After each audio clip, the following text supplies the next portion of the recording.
Genial. Pues bueno, buenas tardes. Muchísimas gracias siempre a la librería Alberti por acogernos. La presentación de hoy es muy especial. Bueno, muchas gracias también a todas y a todos por estar hoy con Juan María Prieto y con la Fundación. Decía que es una presentación muy especial para la editorial porque pensaba que es como la vieja guardia de la Bella Varsovia, ¿no? Tanto Berta como Juan María, muchas gracias también a Berta por querer acompañar y con su entusiasmo a este bautizo de la Fundación. Pues son autores que llevan publicando casi desde el comienzo con la editorial. Pienso, por ejemplo, en el caso de Juan María, de Juanma, de Nostívaos, que es un libro que salió en 2011. Y el otro día pensaba en todo lo que hay en común entre los dos poemarios, que en apariencia son muy diferentes, pero hay un personaje, una voz en Nostívagos que va moviéndose de un sitio a otro buscando su lugar, y la Fundación es el momento en el que quizá esa voz encuentra su lugar.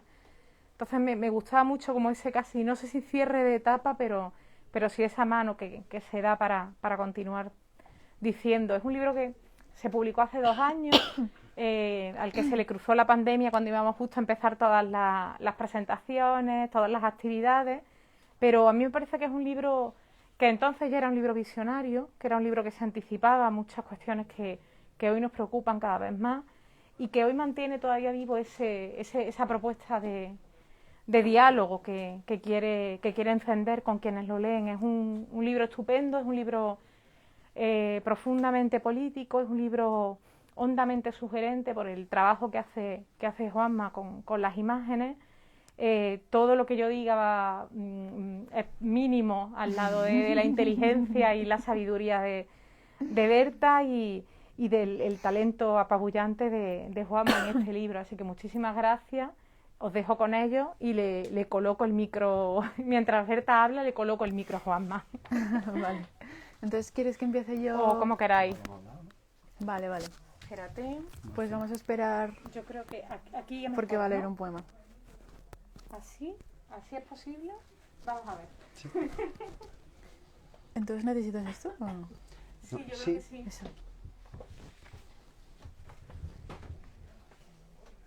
De un nuevo lenguaje.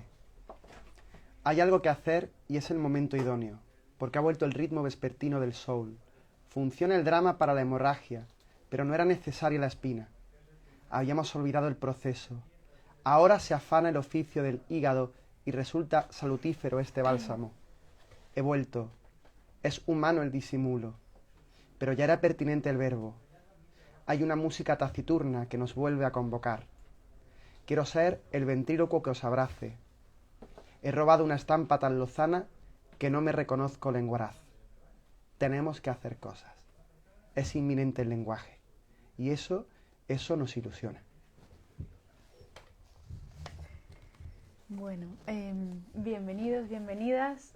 Es un gran gusto estar aquí acompañando a Juanma. Muchísimas gracias por la invitación. Y también a la librería Alberti, como siempre. Y bueno, enlazando con lo que decía Elena, yo de verdad lo siento así, no es para nada pura retórica. Lo siento así que lo que yo vaya a decir es realmente mínimo. En contraposición a la belleza totalmente apabullante y, como dice la contraportada, deslumbrante de este libro. Y han pasado ya 2 años, ojalá que se siga leyendo y que dure muchísimo más.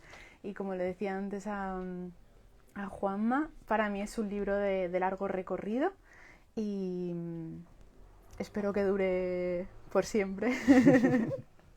Bueno, voy a intentar no enrollarme mucho con algunas ideas sobre el libro y luego pasar a las preguntas y a la lectura.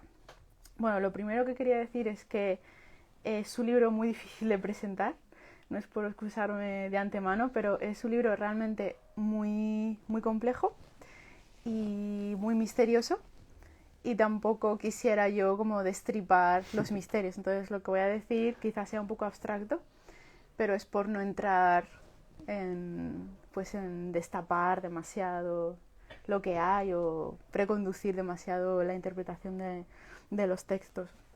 También me parece una presentación difícil porque normalmente las presentaciones solemos como contextualizar o ubicar, y me parece un libro muy difícil de ubicar genealógicamente, como que es un estilo muy muy personal y no sabría con quién relacionarlo en realidad, luego te presentaré.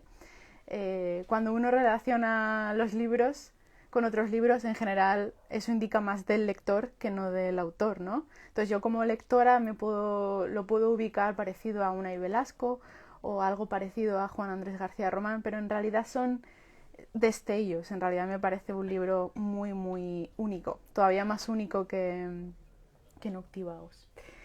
Bueno, un poemario de calidad extraordinaria que no agota sus lecturas. Yo lo he leído 3 veces y en cada lectura he encontrado cosas nuevas, muy nuevas, y me van saliendo como ideas totalmente distintas.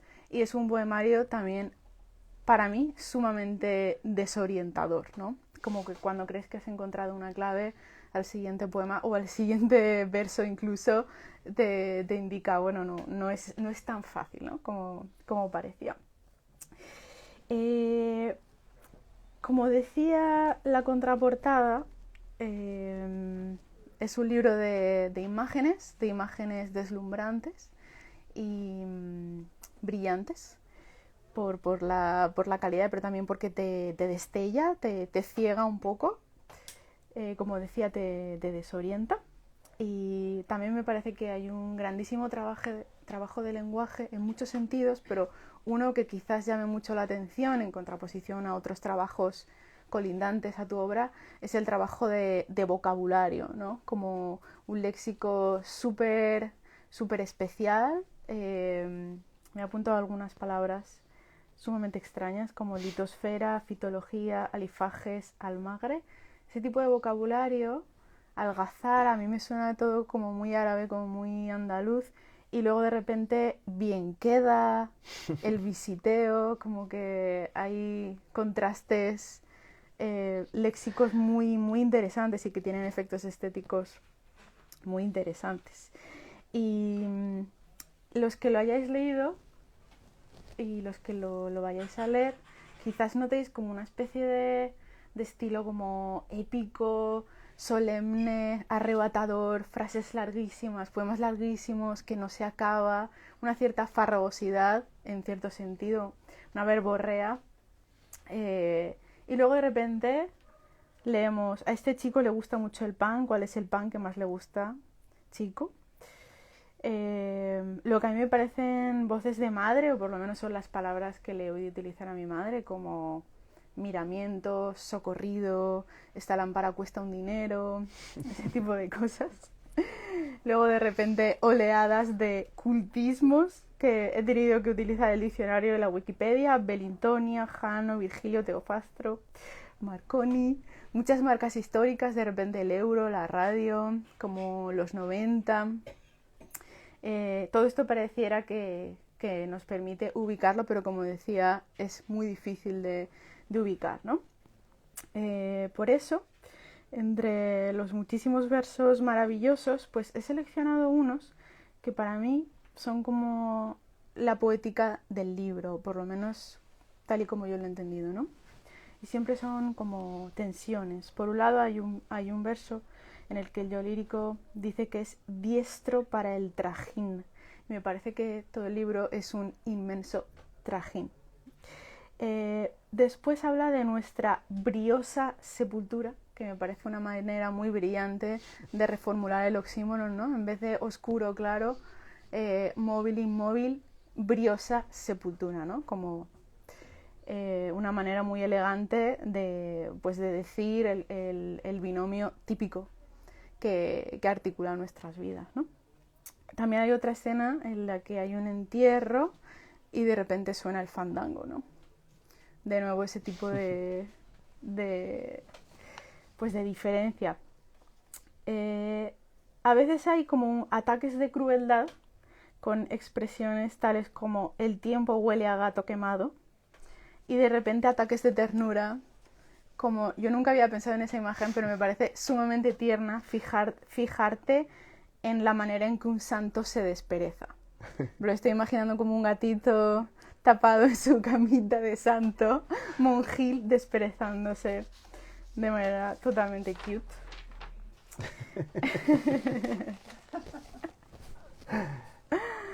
Después hay otra poética que tendría que ver para mí con lo lleno, con lo vacío, con lo geométrico y con lo que no encaja en la geometría. Hay un verso que me gusta mucho que es: he abrazado una vasija con todas mis fuerzas. Estaría como la idea de vacío. Y después hay un poema que dice que estamos como buscando, estamos acercándonos a una guarida de lo cóncavo. De nuevo, el abrazo, la guarida, el refugio, el amor, el sentimiento de lo que está hueco, de lo que no encaja. Y del desorden, ¿no? El desorden de la imaginación. Hay muchos versos que juegan a esto. Solamente he seleccionado uno que dice: a través del incendio encendimos el hacha.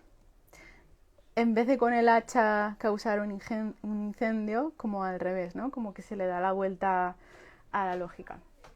Bueno, también me he estado preguntando qué sucede en este poemario. Suceden muchísimas cosas difíciles de aprender y de fijar. Y en lo que yo me he podido fijar, pero son como ráfagas de sentido, hay muchas escenas de barrio. Sobre todo hay un zoom en las casas, y luego hay un zoom en la casa, y luego hay un zoom en los muebles y sus múltiples partes, y luego hay zoom en las puertas y sus múltiples partes, ¿no? Entonces hay todas estas imágenes de lo hogareño y de lo urbano, de lo doméstico, y luego muchísimas profesiones. Tengo aquí una lista que son tremendas. A ver: el tendero, el lotero, el vendedor ambulante, el alfarero, el carpintero, el sastre, el sepulturero. Está lleno de hombres que hacen cosas con objetos, que los rehacen o que nos tratan como objetos, ¿no? Como respetan nuestra naturaleza de objetos muertos. Hay un horror vacui de cosas, y hay una constante preocupación por el hogar y por la ambivalencia del hogar. Parece que el yo lírico quiere el hogar, luego huye del hogar. Y lo mismo con la familia, ¿no? Hay, por ejemplo, estos versos que dicen: he escapado del hogar como el gorrión que se asusta del alféizar, pero hay resonancia y queda mucho respeto por la epopeya de este pasillo. Y hay otro verso que dice: he construido a la sombra un hogar para el alfabeto, y ahora tengo miedo al lagarto de la noche, ya que es la tarde exuberante. Me parecen versos maravillosos que quizás sintetizan el tipo de operaciones lingüísticas que hace. Como el verso parece que va por un camino y de repente te lleva por otro, ¿no? Como he escapado del hogar, lo que asusta, etcétera. Estamos en el no y de repente hay una resonancia y surge un respeto y surge como una gran epopeya, ¿no? Y pasamos de repente al súper sí. Estamos a la sombra del hogar, parece que sí, y de repente aparece el miedo y aparece la noche, estamos en el no, pero de repente aparece la tarde exuberante, como de nuevo el exceso. Ese tipo de ambivalencia también lo veo en la sentimentalidad, como a veces digo, esto es muy solemne, hay una creencia, hay una fe, están los sentimientos, y de repente veo como añicos de ironía, pero luego de repente veo añicos de postironía, ¿no? Entonces pongo unos ejemplos que están en los títulos. Los títulos de este libro son impresionantes.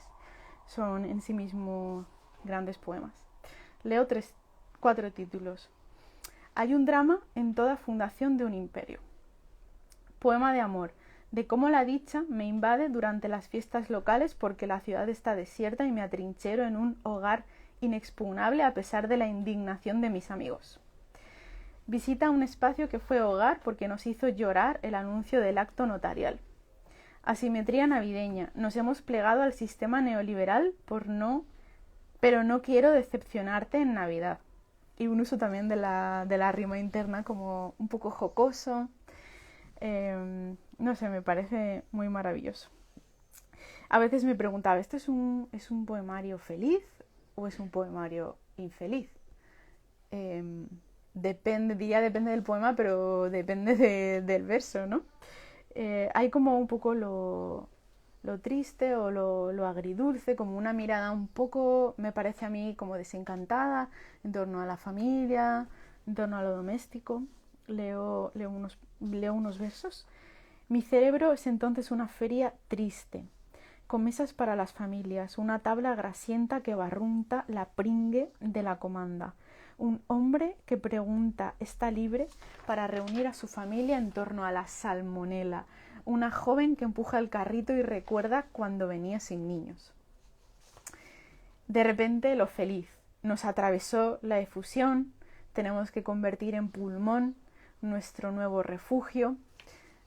Luego de repente otro tipo de palabras que nos llevan de nuevo al hundimiento, al no, a la descreencia en torno al nosotros, el hogar, éxodo, derrumbe, escombro, devastar, degradación, ruina, lo oscuro, pero de repente de nuevo otro twist, luciremos el prodigio doméstico de la germinación, confiamos en el guiñapo y nos encomendamos a la refulgencia, todo cabrá en el nuevo hogar. Quiero acabar con algunas citas y con un comentario general. Es un libro muy largo y a pesar de ser tan largo y tan excesivo, no he encontrado un solo cliché, ¿no? Como me parece todo el rato muy original, con imágenes, con versos que yo nunca había leído, la verdad, y llaman mucho la atención. Dame estiércol, confía en mi aguacate, se acecha la aceituna, y los que ya he mencionado antes, ¿no? El tiempo huele a gato quemado, el desprecio de un santo. Y ahora desvelo tres escenas favoritas. Y hay muchas, me ha costado muchísimo, a ver. me ha costado muchísimo elegir. Una vez me dolió la fractura de un ciervo, pero la porcelana era un engaño para nuestro amor. Una vez me enamoré de una montaña y probé su euforia colosal. En las lides del valimiento corrí sin dorsal junto a los caballos de carreras. Aposté la última moneda al acantilado. Escondí el cuello delante de la navaja. Son de nuevo estas inversiones de la lógica y bueno, me parece que juegas mucho con la contradicción, con la hipálaje. Y nada, en definitiva, ha sido un gusto leer por tercera vez este libro tan fascinante y ojalá que lo lea todo el mundo. Y muchas ganas de seguir viendo en qué andas, que seguro que andas en un montón de cosas. A ver, muchas gracias. No, hombre, de nada, gracias a ti por tu libro. Muchas gracias. Qué rubor. Antes de dialogar, porque voy a leer unos poemas y luego vamos a establecer un diálogo, quería dar las gracias a todos por venir. Por supuesto, dar las gracias a Lola. Para mí Albertía es un lugar mágico desde que hace 10 años presentábamos aquí la fundación. Perdón, Los Chivagos. En la fundación de mi voz. Estábamos aquí Pilar Adón, el que le habla, y también Elena. Y fue una tarde muy especial. Como decía antes, yo siempre venía y fichaban al verte, venía a verle. Estaba aquí con Lola y todo su equipo. Y dejé de venir ya porque pasaba ya esta vergüenza. Digo, van a creerse que soy un groupie de la librería o algo así. Y bueno, la verdad que ha sido mágico, verdad que la pandemia en ese sentido también ha afectado mucho al mundo de la cultura y en su momento y también por supuesto a las librerías a la cabeza. Y cuando llegó todo, pues teníamos en mente quizás hacer una presentación madrileña y ahí quedó. Muchas gracias, Berta. Yo tenía mucha ilusión en que Berta estuviera aquí porque recuerdo cuando Berta era un bebé y golpeaba en el pecho a poetas muy veteranos con sus versos absolutamente impresionantes. Y tuve la suerte de presentar su segundo libro, Introducción a todo. El primero fue Fresa y herida. Era el tercero. El tercero. Es que Berta fue muy precoz, porque su poesía, en fin, pugnaba por salir y fíjense en la trayectoria de Berta a día de hoy. Y recuerdo que lo hicimos en la librería Luque, en Córdoba, Y desde entonces pues me enamoré de Verte, de su poesía y hasta aquí estamos, ¿no? Y bueno, voy a leer algo y luego establecemos un diálogo. Por primera vez, sin que sirva de precedente, Verte yo creo que somos un poco caóticos en general, pero he hecho una selección de poemas y la he ordenado, lo cual creo que es una novedad en mi trayectoria. Así que voy a ello. El primero que he leído de Un nuevo lenguaje es el poema que suelo leer siempre en último lugar. Es como un poema esperanzador e inaugural, pero siempre situado al final del libro, el último poema del libro, y creo que queda muy bien para cerrar cualquier lectura, pero como creo que también estar aquí en este acto es como algo inaugural precisamente por nuestra vuelta al verso y por supuesto por esta visita preciosa a Alberti que hoy nos acoge, pues me apetecía leerlo en primer lugar. No voy a explicar mucho los poemas, porque, bueno, creo que se explican por sí solos. Y luego podemos establecer un diálogo y puedo hacer mención a algún poema que pueda resultar un poco más complejo. En cualquier caso, no voy a subestimar la comprensión absoluta, seguro, de los poemas por parte de los magníficos asistentes del acto. Un poema que tiene que ver con el espacio. Del retorno a lugares muertos que vuelven a la vida. No recuerdo más ardor en la prisa porque ha recuperado el lunes su antigua deglución. Vuelvo a ser en él la adivinanza, el té, la nostalgia de las lenguas extranjeras. ¿Quién iba a imaginarme si acecha la aceituna entre nosotros? Y he tardado en encontrar la madeja que me trajo hasta aquí. Me he sentado como una tisana solitaria. Quizás no quiso Leonard Cohen, pero resisto en mi fidelidad de antaño. He aprendido el brío de esta nueva ceremonia. No hallé la palabra en el Padre. Gracias, Steve McQueen, que hiciste un túnel para nosotros. No temí el rizo del alambre, siquiera la pirueta. Confío en este nuevo lugar. Estoy solo, sí, pero algo me dice que aquí dentro nacerá la idea de una nueva revolución.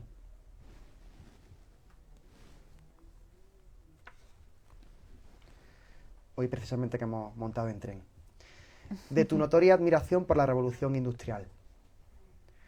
Guardémonos, madre, para nosotros el ritmo travieso de la locomoción.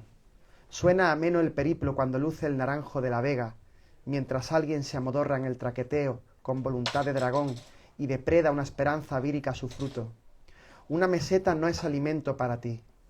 Triunfa la crisálida e Hipócrates envía saludos a la familia. Este vagón nos trae el presagio de los dientes de leche. Ahora la memoria es siempre un nuevo hogar que nos abandona. Si no recuerda la lazada castellana, el calcetín que estrangulaba la pantorrilla, o ese párvulo animoso que subió los peldaños. Más allá del herrero queda el pellizco prohibido, el fervor que tizna tus manos en la víspera ceremoniosa de la berenjena, que no es el hambre quien perpetúa nuestro linaje. Ya tenías bisoña ese afán de periferia. Es que somos la prisa de los átomos que están por brillar. Todo trayecto es un paisaje a uno mismo. Pese a nuestro acomodo, es inevitable pensar que no veremos envejecer estos árboles, que no nos turbará juntos el final de la cereza. La tierra es el olvido de los hijos, y a pesar de la comedia, temblamos tan frágiles ante los nombres. No me reconozco viendo el orden de los poemas.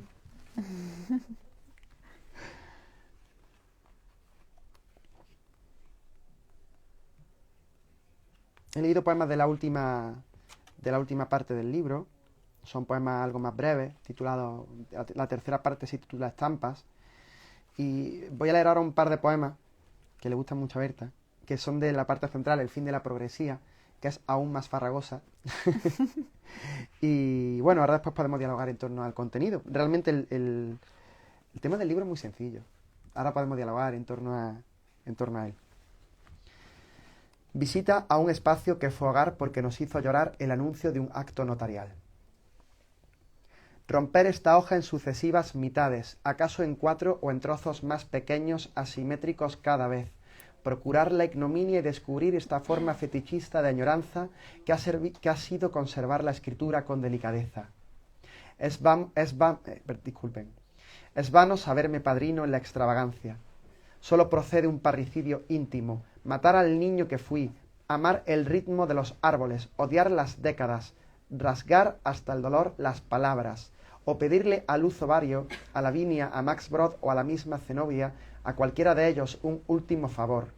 Descubrir antes de la ofrenda del papel y cartón quiénes fuimos en aquella caligrafía que ahora no nos pertenece, porque en eso consiste el asimiento, una línea, un trazo de una avispa divertida que respira y se extingue, que quiere ser dibujo u horizonte, que no tiene miedo a la trituración. Aunque te duela, aprendiste para nada la hidrografía. Captar los conceptos, asir los objetos para luego destruirlos, que no sirva de nada el sacrificio del cúbito porque no me reconozco en la ecuación. Qué dichoso me hizo el éxito, pero comencé 1000 veces yo en otros yos distintos. Romper es crear un nuevo relato, romperse, renunciar a las ruinas, porque no hay futuro para los monumentos, enterrar un puzzle, plantar sin querer una llave sin hembra, impedirle a mi progenie una indeseada rememoración. Hay miramiento en el desperdicio doméstico, porque fuimos todo aquello que ahora se precipita hacia el compost. Hurga cigüeña en el cableado, conserva los juegos de mesa, las cajas de zapatos, la bici. La bici es para tu sobrino, porque la rueda siempre le trajo la felicidad. He venido a destruir los objetos que dejamos atrás. Hallé en ellos el gusto de la acumulación. Poseer las cosas, una tras otra, manipularlas, ignorar su fundamento, la cifra, el pretexto de los presentes, la voluntad que onomástica las trajo y en ellas el porvenir, hacinarlas en mis estancias como una hormiga rezagada que se abastece para el invierno, retener su roce distinto sin mesura, no importan la longitud, la emoción, el espacio, todo cabrá en el nuevo hogar, en los túneles. Tiene mucho espacio este armario, es muy socorrido. Yo solo conmemoro al niño que escribió en esas hojas. Saussure me enseñó el valor de los nombres. Romperlos en pedazos es otra forma de amar. Tirar un saco de basura, desperdiciar el comienzo, como quien ha decidido omitir sus pulsaciones, romper para respirar equidistante ahora del entonces, dar un último aliento a las figuras de acción, al invitado con bigote de Grayskull. Gracias por el regalo. Te he echado de menos, papá. Destruir todo resquicio de la loxe, del bloc de anillas, de la catequesis, de los apeninos o del algodón. Hoy has dibujado una familia, ha descubierto el paleógrafo como yo coloreé en el año 93 lo que pudo ser una familia apaisada. Dibujar es aparecer en el mundo, dibujar es nuestra primera ambición, el tronco y las extremidades como vides que se agostan. Qué orgulloso de nuestro retrato. He conservado vuestra efigie, pero urgirá más tarde su destrucción. Como si no importase la historia, ni un posible suicidio, llevaba razón Cioran. Tengo que dejaros espacio, debimos de haber tirado todo esto mucho antes, pero no hubo tiempo nunca para la intemperie. Nadie adivina una futura inmundicia, todo nos viste de acopio, a saber, qué caro era septiembre, os decía el rubor de mis reliquias del santo, toparme con mis huesos, ahora que aún camino. Era mentira el calcio y ya no importaba tanta lactancia. He rememorado cuanto aprendí de lo inútil. Hubo una vida que ya se agota, en lo fungible, en saber astillar los lápices arcoíris. Pero podemos beber aún de esta copa, leer las cartas de amor, descuartizar los muebles y darles una oportunidad en las afueras. Yo tracé la tangente, no estabas tú, yo era él, aunque temblé pensando en tu pericia. Arrumbar ha sido olvidarse, romper es el comienzo, hacer trizas tu etiquetado, borrar nuestro apellido. Ya no quiero bienes, no quiero mi nombre contra las cosas, no queremos que nos identifiquen. Romper es despedirse de uno mismo, romper es desnudar las palabras, las manos. No hay más espacio para el niño que creció, para el abecedario. Romper es arrancar los daneses de mi infancia, liberar las paredes, enseñar el gotelé, y solo quiero la destrucción. He presumido de la ecuación logarítmica, de ese yo que murió trágicamente en el clasicismo. Yo estuve allí y conocí los rescoldos del imperio austrohúngaro. Ahora solo quiero destrucción y no tengo piedad con este plástico de lo moderno. Alguien camina sobre el cableado. Crucé el cauce de un río y descubrí la anchura de la navegación. Creí en los objetos, un hogar en ellos, sí, los objetos, el mapa, el cepillo, el borde impas que contaba que no teníamos miedo a la distancia. Ya solo nos quedará la oralidad. He encontrado una ética en lo mudable. Este será siempre mi hogar después del derrumbe. Romper es amar los objetos, sobrevivir a los perros después de ellos. El único hogar posible es la voz que nos queda. Necesito beber agua.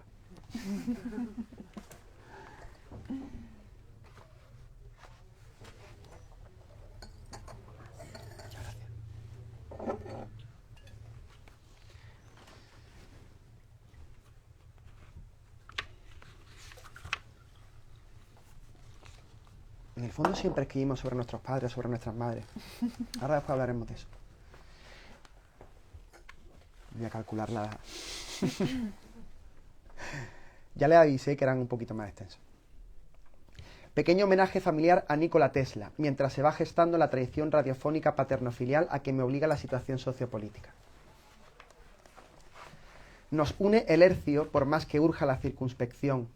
Fue pétreo un lustro de frontera entre nosotros, y duerme por ello aún el decibelio en la salita, como una cicatriz antigua que nos acompaña tan callada. Sin embargo, me emociona el eco sucio que contiene esta habitación. Aquí jugué de rodillas, me atenazó la tragedia automovilística, el giro acuático del vinilo, el cristal opaco y los aullidos de los zorros británicos que adiestrasteis en vuestro noviazgo. En el sofá duermen dos animales lascivos, han perdido la noción del tiempo, encajados en la cinematografía. Hay una ferocidad distinta en este lugar. Perduró el silencio del bodegón. Ocupó el hule los almuerzos, explotó su cáliz el insecto que besó el color y la carne, y no apareció más de hecho sin vosotros la naranja con su fulgor ácido. Es triste recoger vuestra mesa, callar por siempre lo que dijo sobre ella la miga de pan, olvidar el cuchillo maculado que cayó fuera del plato en nuestra comunión.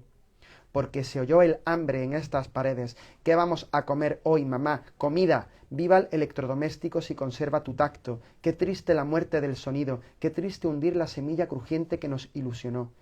He escapado del hogar como un gorrión que se asusta en el alféizar. Pero hay resonancia y queda mucho respeto por la epopeya de este pasillo. No puedo llevaros más conmigo. Se impone otra historia. La ocultación nace escamosa, la desconchadura, y eso nos hace medrosos. Mejor, al menos, acatar la prudencia de fósil, porque es sano el adorno, y por si un caso nos acecha el liberalismo. He reconocido en mi soberanía tu remedo, a un bisfenol entre nosotros, y un calco oneroso de la genética que me hace enclenque.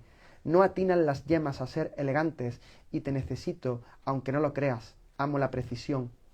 Ahí está el ruido que conserva nuestra energía, con ella guerreamos en el interior, hasta que el lobo desfallece y cae derrotado en la cuchara de la madrugada. Para mí quiero tímpano ignorante, no me interesa la tribulación, se acabó el vuelo del albatros en mis trayectos, no quiero dejarte callada, porque me duele la sílaba. La palabra ocupa mis metros cuadrados, una voz tras otra, también de los invitados, que reverbera para el deleite de los rapaces nocturnos.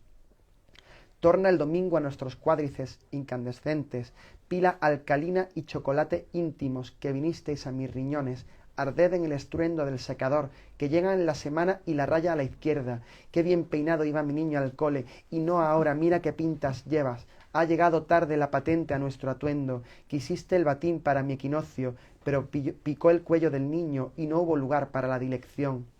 Sin embargo, nos amamos y queda atrás el silencio. Se acaba, nos creíamos hijos de Marconi. Llega finalmente el hundimiento y nos quiero fragorosos en la música. Te escucho cada día en otras voces y nada en ellas más hondo que el precipicio bajo sus gargantas.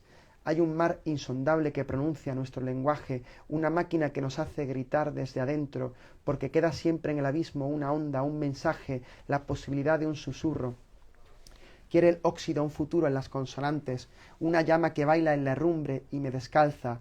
Hay un calor de abrazo en la radiodifusión, ojalá el pulmón, el eco en las costillas, un eco que retumbe en una casa, que respire, que oiga mientras tanto se llena de sonidos.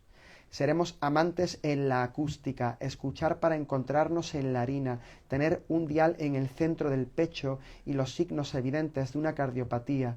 Pero girará la rueda dactilada, vivirá el murmullo mágico que nos hace cómplices, restallará con su cortejo el bramido del ciervo en cada foresta, para hablar del desempleo, de la vivienda, de la crónica deportiva, de la soledad. Vendrá sin ti para hablar de ideas que aún nadie pronunció, y ya no habrá fonema dulce en la orfandad, sólo durará en ella el impedimento. Fue el revés en tu posguerra, te quiso el mar Cantábrico, la cifra, la rótula, el carrusel, pero el sonido tiene una democracia para los pobres. Hay un vatio callado que no quiere morir. He aprendido de la sonoridad. Hay rumor en los objetos, su caída, el tropiezo, el estorbo, su golpeteo seco, el fin del sexo. Ellos conocen el interior, y así pedir a la matrioska que me refugie más profundo en la tormenta, que duermo con el bisbiseo. Dentro es para vosotros el arrullo de la paloma, duerme el domingo sobre la canal, y al fin y al cabo habéis demostrado que no os importuna siquiera la evacuación. Seremos más estrechos, habrá una pared nueva donde doblar la muñeca, una superficie que nos sepa eternos en el sonido, y dentro un eco que me hará de modé. He pasado mucho tiempo fuera, con la piel de todas las estaciones. Añoré el volumen porque he crecido abrazado a la acústica, imaginando en nuestros santuarios la reverberación. Pero te escucho dentro, en la guarida, y añoro ya tan pronto el zumbido de la espuma. Escúchame. En todo este ruido solo nos distancia la motricidad fina. Qué valiente la editora al publicar este libro. Tengo que hablar luego de Elena. Voy a leer uno más y vamos a hablar. ¿Vale? Me parece respetuoso con el público. Y luego lees al final. Sí, sí, luego leemos otro al final. Más. Asimetría navideña, lo has mencionado antes. Por aquí está la protagonista de este poema.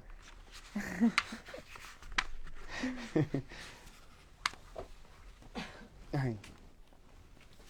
Tiene que ver con ese... Es lo peor que hemos podido hacer.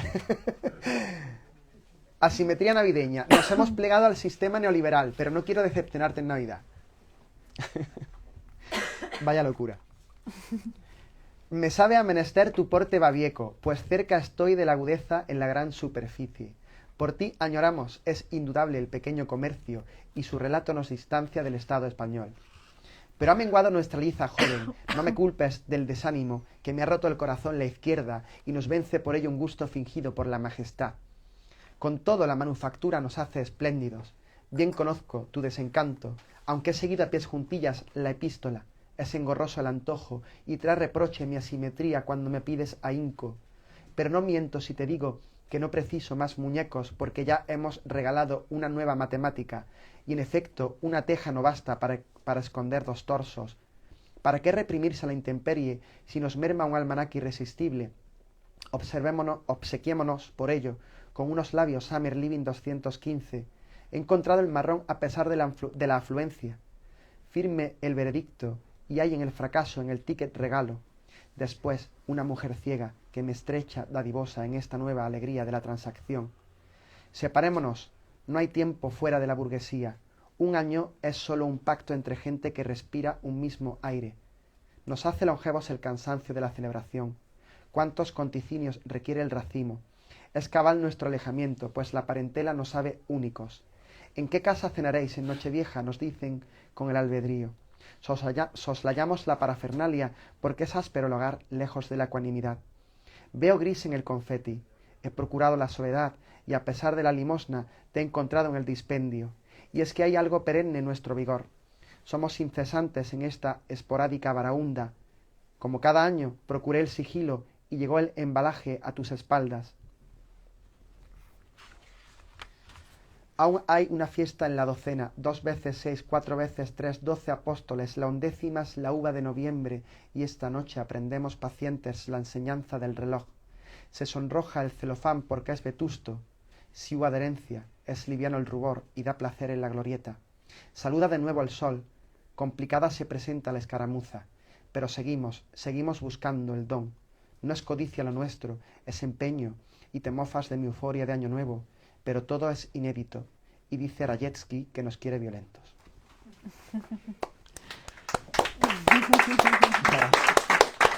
¿Te has sudado?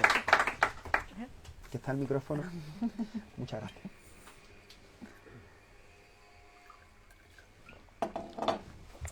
Bueno. Tenemos que hablar, ¿no? Sí, tenemos que hablar. Hay mucho de qué hablar. Increíble lectura y me parece muy gracioso que digas, sí, está muy claro de lo que habla el libro. Y yo, cada verso es como, vale, si fueras un sinvergüenza, harías como 1000 libros de haikus. Que cada verso realmente te puedes detener y decir, ostras, qué raro, ¿esto qué es? O sea, da para muchísimo. A mí me parece mucho más difícil hacer un haiku. A mí el tema de la levedad en poesía es una cosa que admiro profundamente. Es decir, por supuesto ahí hubo un furor dionisiaco en la creación del libro y una locura de la que podremos hablar ahora, pero yo respeto mucho la levedad en poesía, que de hecho Berta tampoco es precisamente breve, lo cual no quiere decir que su poesía me parezca la más maravillosa que se escribe en este país. Pero yo veo poetas que escriben de una manera mucho más concisa y más leve y tengo una admiración profunda por ellos. De hecho, el libro me parece impresentable, en cierto modo. Es decir, creo que efectivamente en los versos hay son poemas ríos. Y efectivamente todo va fluyendo de una manera para nada automática, pero muy concienzuda, muy concienzuda, pero lleva razón, sí. Creo que las imágenes se van sucediendo y en cierto modo complican un poco la comprensión del poema. Pero hay un juego, hay mucha cotidianeidad, los títulos no dejan de ser una clave, una pequeña adivinanza. Y luego hay versos que juegan entre ellos. De tal modo, posiblemente se haya notado cuando me he equivocado, pero hay algunos juegos que podrían funcionar, que yo creo que es la gran maestría del libro y que eso no se va a llegar a apreciar porque solo lo percibo yo, que podrían funcionar determinados sintagmas con el verso anterior y con el verso siguiente. Por supuesto, claro. Entonces, no sé, yo a veces creo que cuando leo, digo, ¿parecerá esto un error? Efectivamente lo hay en la lectura, como en todo poeta, pero muchas veces ese juego, ¿no? Sí, eso realmente es muy evidente y es muy espectacular. Me parece que es muy difícil de hacer. Yo, por ejemplo, eso me di cuenta por primera vez como lectora con Manuel Vázquez Montalbán. Y como estaba entrenada para mirar ese tipo de cosas, lo veía muchísimo y decía, ostras, qué brillante esos engarces gramaticalmente ambiguos, que no sabes si va para adelante o va para atrás y todo funciona, ¿no? Pero es verdad que cuando lees tienes que decidir. Sí, es verdad. Pero bueno, tú en tu cabeza no tienes que decidir, ¿no? Bueno, como en estos libros donde se decía, no sé si lo recuerdan, si escoges esta opción tienes que ir a tal página y si no, pues tendremos que quizás poner notas si hay una futura edición abajo, el tema de la propia aventura. Es una gran aventura. Bueno, pues la primera pregunta tiene que ver con eso, para mí es una originalidad muy grande la tuya, pero tú eres un gran lector, obviamente, eres doctor, etcétera, etcétera. ¿Dónde te orientas tú, si es que te orientas tanto intergeneracionalmente como intrageneracionalmente? Y una pregunta relacionada sería precisamente esa. Eres una persona sumamente culta, tu trabajo, tu profesión es la literatura. ¿Cómo compaginas esas dos vertientes? Has sacado hace poco una versión del libro de tu tesis, que es congorismo y cántico. O sea, ¿cómo te ha influido tus lecturas de doctor? En fin, todo. Yo no soy gongorista, a pesar de que he hecho una tesis acerca de Góngora, eso lo tengo que decir, porque también admiro profundamente a los gongorinos, y a los gongoristas sobre todo, más que a los gongorinos. Yo creo que en cierto modo, antes hablaba con Lola de este proceso de estos 10 años, yo creo que en cierto modo quizás me ha influido más esa faceta a la hora de abordar sobre todo el trabajo con el lenguaje que las posibles lecturas que he tenido durante estos años.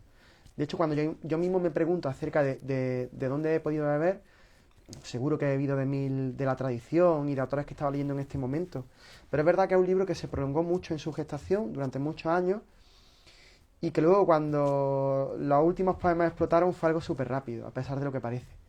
Fueron 5 meses absolutamente... y muy similares a la tesis doctoral. Wow. Yo recuerdo que cuando fue una suerte de locura la que me invadió especialmente en la parte central. Y pues sí, por supuesto está ahí Unai, que a mí me gusta mucho Unai, pero es verdad que últimamente quizás lo he leído un poco menos. Pero también, por ejemplo, he tenido que leer a Paul Claudel cuando he estado haciendo la tesis doctoral y he visto ese río de imágenes, ¿no? O Jorge Guillén. Recuerdo que en una fase muy importante del libro estaba leyendo a Aníbal Núñez, que estaba leyendo precisamente a Ida Vitale y a muchas poetas hispanoamericanas. Entonces, no sé identificar yo mismo de dónde viene la fundación.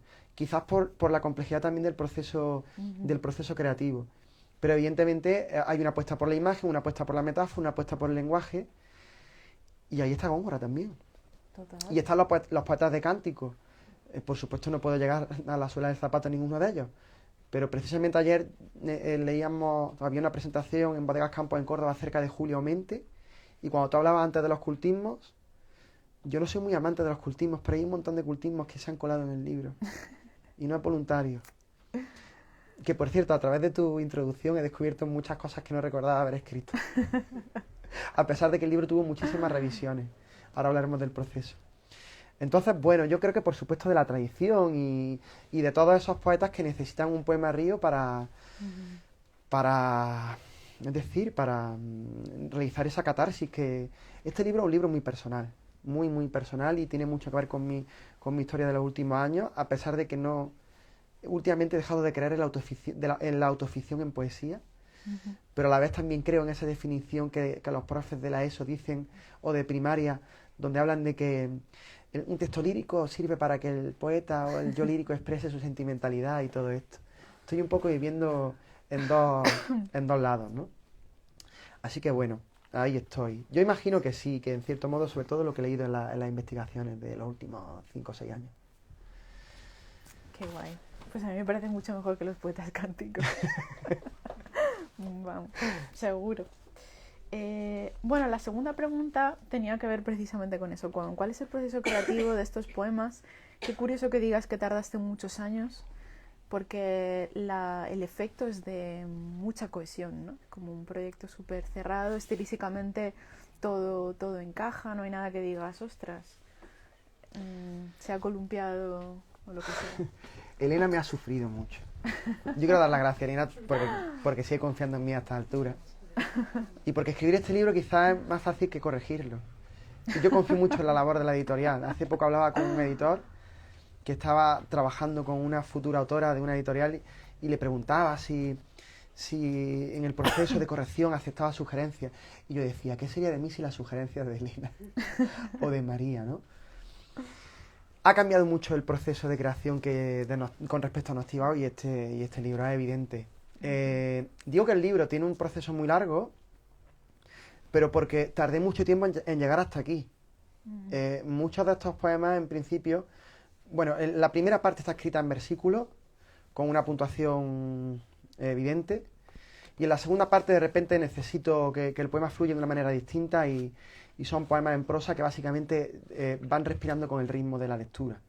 Muchas veces iba leyendo en los primeros poemas y seguro que iban viendo que iba haciendo así con el pie. Porque cada vez creo más como profesor en el ritmo, por supuesto que la rima como los alumnos de cuarto de primaria. Y bueno, la locura vino cuando de repente me empecé a grabar. No sé si lo habíamos hablado de eso tú y yo, ¿no? Me empecé a grabar en audio y bueno, esto es una exclusiva para todos ustedes. Y yo empecé a escribir los poemas y bueno, no era una creación automática, sino que había una creación concienzuda, en la que yo me sentaba en el despacho, en la cama o donde fuera, o en un bar, y iban surgiendo versos conforme mi estado de ánimo. El libro es una montaña rusa, yo tampoco sabría decir si es un libro feliz o infeliz. Ha habido mucha felicidad en los últimos 10 años, sin duda, pero no sabría decirlo. Y de repente me di cuenta de que los poemas iban a surgir si había ritmo. Y yo mismo me grababa y me escuchaba con todo lo terrible que eso es para uno mismo. Y el proceso y el despojo, ¿no?, que eso conlleva. Y grababa fragmentos de los poemas. Imagínense también grabar un poema completo y escucharte de nuevo y ver si a lo mejor funciona algo, si esa palabra... Hay mucha aliteración también, voluntaria e involuntaria. A mí me dijo una vez Elena algo que yo no descubrí hasta que ella me lo dijo, que era que tenía bastante oído. Y luego me di cuenta de que era verdad en el proceso de corrección de este libro. Entonces, la clave de este libro tiene que ver con el ritmo, con la necesidad imperiosa de que salga la imagen y que esa imagen emerja de una manera armoniosa, tanto a nivel semántico como a nivel fonológico. Y luego tiene una complicación sintáctica evidente. Hay muchos hipérbatos. Y efectivamente son muy barrocos. Pero yo nunca he sido barroco, ni me ha gustado especialmente el barroco. Yo he hecho una tesis acerca de poesía contemporánea. Entonces, bueno, el barroco está en mí porque tuve que leerme a Don Luis, a Góngora, y porque Cántico está en mí, ¿no? Y bueno, creo que quizás he desvelado el proceso. El proceso, la fundación. Pues me cuadra, porque el ritmo es increíble, la verdad. Muchas gracias. vamos, no digo que mejore con la voz en voz alta, sino que tiene sentido, mejor dicho. La tercera pregunta tiene que ver con la figura del niño, que aparece de vez en cuando, me parece muy interesante. Por ejemplo, en el poema de Pequeño homenaje familiar, que ya lo has leído. Y, si no me equivoco, en el poema anterior también hablas del niño. Y tengo aquí una selección de versos que dicen: yo también recuerdo aquellas bocas que degustaron la tarta de mi cumpleaños. Soplaron en la foto y algunas fueron visitadas por las plañideras. Qué afilada la muerte que hace olvidar los banquetes. Ahí el carmín que permaneció unas horas en la copa en las mejillas de los niños. Un plato apoyado en la nata de otro plato, las migas de la medianoche. Aunque no lo sabes, la caricia del pan es geometría.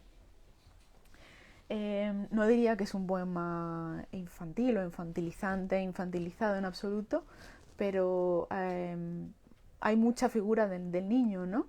Y me pregunto, ¿quién es ese niño? ¿Dónde está? ¿Cómo lo ves tú? Bueno, ese niño somos todos, pero evidentemente el libro tiene como tema principal una mudanza. Yo recuerdo que me sucede mucho, y ahora que estoy intentando generar algo que merezca la pena, que cuando tengo una idea de repente veo que alguien la tiene y digo, ¡oh! y pensé, todo el mundo está escribiendo sobre mudanza. ¿Será que nos estamos emancipando la gente de mi generación? Hablo ya de hace unos años. Y digo, no puedo escribir sobre una mudanza. Y es que el libro realmente habla de una mudanza, pero es un tema más, es importante, pero es un tema más. El niño obviamente soy yo, somos todos cuando abandonamos aquellos espacios que nos definen. Por supuesto, el espacio, el piso de mi infancia en el barrio de Cañero, en Córdoba, aparece muchísimo en el libro, pero también la fundación de ese nuevo hogar en el domicilio en el que actualmente vivo. Entonces, pues sí, ese niño que de repente se da cuenta de que sus padres van a vender el piso y tiene que ir a coger objetos que tenía allí, o como en el poema que a ti te gusta, que de repente empezaba a destruir documentos no como determinados políticos, sino documentos de mi infancia, donde de repente me encuentro un examen de filosofía de primero de bachillerato, o me encuentro que a mí, humanista, se me daba bien hacer ecuaciones logarítmicas. Wow. Y eso es un proceso de descubrimiento total, de autodescubrimiento. Creo que todos lo hemos tenido o todos lo vamos a tener. Entonces, en el fondo hablo de todos nosotros y cómo vamos abandonando espacios y vamos ocupando espacios nuevos y a la vez vamos construyendo lo que somos. Hay en ese sentido poemas muy divertidos. Por ejemplo, esa imagen que has leído quizás se basa en una foto de una fiesta de cumpleaños.